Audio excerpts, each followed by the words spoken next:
Whoa. Whoa. You can do it.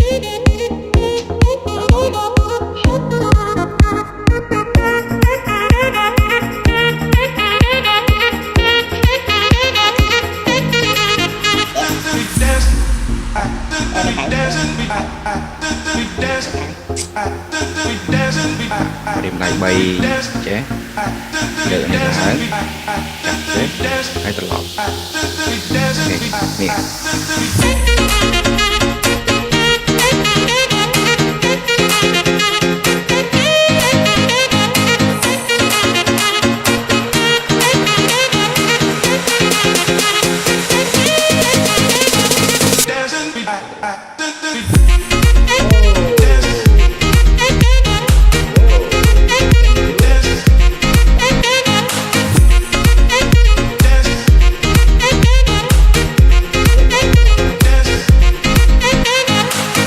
ok với thì sáng buổi tiết cứ đặt đại dân mà ok đó này chúng ta dân rồi đại dân làng lời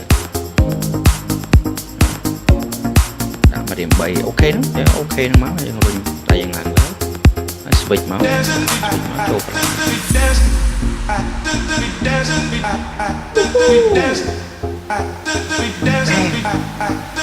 Do it.